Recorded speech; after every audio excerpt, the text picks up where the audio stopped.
Rebel soccer fans excited to be joined again here by Coach Matt Mott. Coach, we talked in the summer, kind of got caught up in the changes that were going on, not having a spring season. But you've gotten some camp in, albeit maybe a little bit later, different with the protocols. Give us a rundown of what camp has looked like for your bunch. Yeah, got started, first part of August 4th. I think it was our first day out on the pitch. Went really well. The team is extremely fit. Our strength coach, Brian Wiseman, and Corbett Franks, our athletic trainer, were with them all summer. And the whole team was here, and they are super fit. Fittest team we've ever had by a long shot. Smashed our fitness testing. So really happy with that. And then they came and played in. I mean, they spent their time wisely. We were hoping they would, and they really did. So we came in at a very, very high level. Our new guys came in and kind of flying around and setting up a lot of competition for spots. And so, been really happy with them, working hard. It's a bit of a grind because we're still in really an extended preseason still, question marks of what's the season's going to look like. But, certainly very happy to be back out there. I know, mentally for them, mentally for us as coaches, all important to be back out on the field and doing the things that we love. And for the players, I think it was just really nice to be, not training on their own or individually or by a couple. Now as the whole team together. So I'm ecstatic. I think it's a really good team, and they're playing really well. Well, it sounds really good for you guys because you're hopeful to have a more lockdown schedule here soon. They're kind of training with the uncertainty of when they're going to play, who they're going to play, but it seems like they're attacking this with the right attitude. 100%, Seth. Again, I think, they're athletes, they're competitors, and when the ball's kicked, they're flying, right? So again, we talk a lot about, doesn't matter what the name on the front of the jersey says, who we're playing against, we're going to compete the same way for anybody we play. So we're hoping that we're going to get a schedule certainly soon and know who those opponents are. But right now it's about just continuing to come together as a team to, kind of establish our culture and the things that are important to our program and play at a high level. And I think to this point, we're doing a good job of that. You had a lot of young players get big time minutes last season, some underclassmen now becoming leaders, upperclassmen. Who's really impressed you and looks like they're taking the next step for this team here this season? Yeah, it's a tricky question because there's a few, but the one that's sticking out the most is Haley Stackpole. She has come in. She set, I think she's one or two behind Cece Kaiser as the highest number on her beep test, which is, in the 50s, which is really impressive. She's quicker. She's done a great job with the ball. She's done a great job. Our strength coach will tell us she's the strongest player in the weight room, pound for pound kind of. We know Stack's not a big person, but she's playing at a super high level. Really good with the ball. She's scoring a ton of goals. So she's been one that's really, stepped into that junior role, the upperclassman role from a sophomore, and she looks fantastic. So certainly she'd be one that I'm really happy with. Ashley Orcus is back, looks great. This will be her second year with us as a goalkeeper. Again, super fit, playing at a very good high level. So we're excited about her as well. And there's players that I think are really competing for spots at this point. We definitely, obviously, Channing is back and is playing great as well. And again, spent a ton of time. I mean, whenever you drove by the field this summer, she was out there training, right? So not surprising, but she's playing at a high level as well. So those guys have really come in and established themselves right away for sure. Yeah, we talked about Stack. Well, we talked about back in the summer, the concern about players taking the onus on themselves to stay fit. You said that they all came back, did a great job motivating each other. But Haley Stackpole is not someone you ever had to worry about with the regimen that she does. What makes that so impressive given what you guys ask for her in that midfield role, maybe to go 18 to 18, the amount of mileage she runs in a game? I mean, it's kind of insane to think about. But you guys ask so much of her, and she ensures that she's going to be able to do it. Yeah, we call her a 10-miler, right? So when we play a game, she's hitting 10 miles, which very few players around the country do that on a consistent basis, and she can do it twice in a weekend. So it's really impressive. When you watch her on game film, she just never stops. And it's always, high-speed running as well. So with our polar data, we're able to track all of that kind of stuff. Her high-speed running is really high.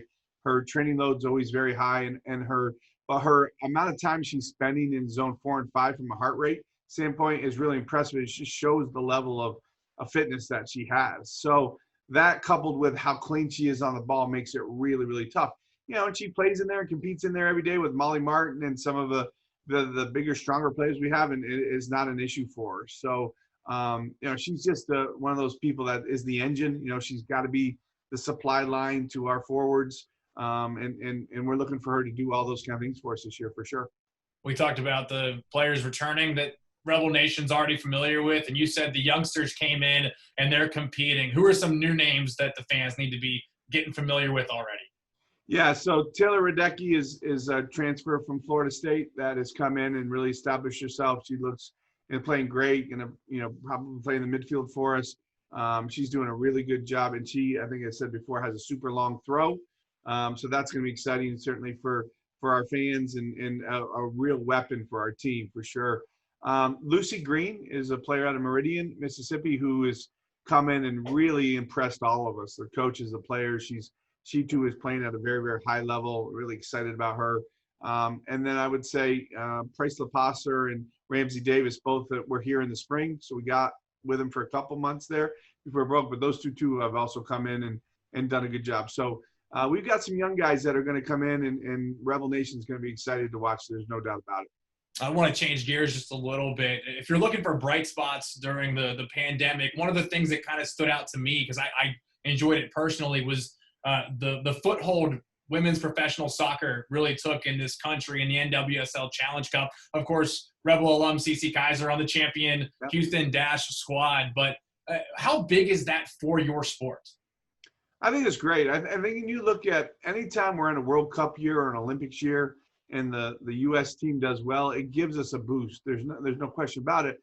So we always get that every 4 years or every 2 years. But now with the NWSL doing so well, I think that only continues to help us. I mean, we're seeing, just more and more people wanting to be involved in soccer, watching soccer, kids playing soccer. So it's always a huge boost. It was great to see Houston play, and CeCe, had a huge role in that final and played great in the final.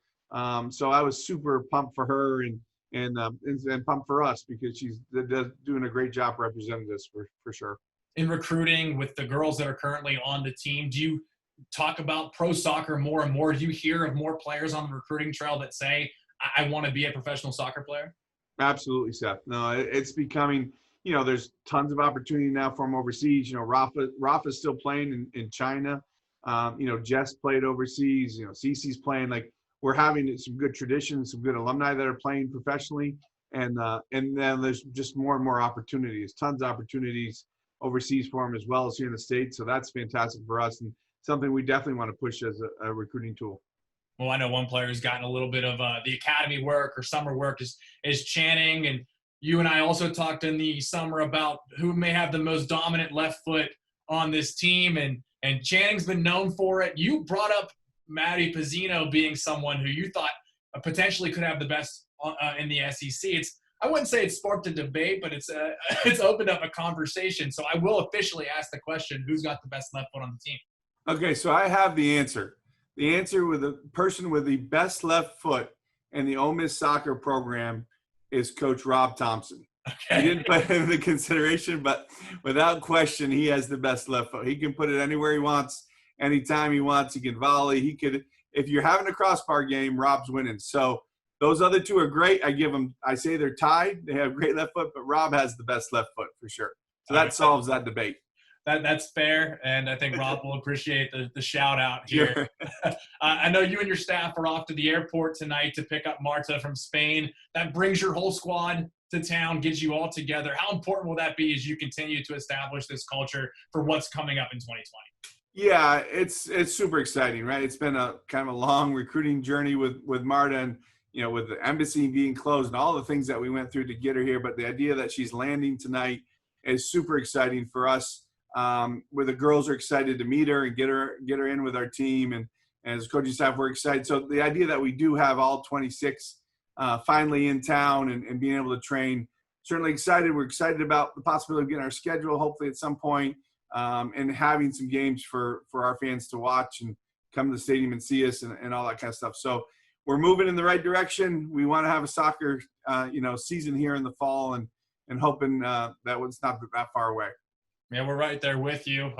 It feels like we should be out there now. I know the schedule says that as well. So it's kind of the hole in the heart right now, needing to get back out there to the Ole Miss soccer stadium. As always, it's great catching up with you. And as I said earlier, go check out that Killers album and let me know what you think. I absolutely will, Seth. I appreciate it. Good talking to you.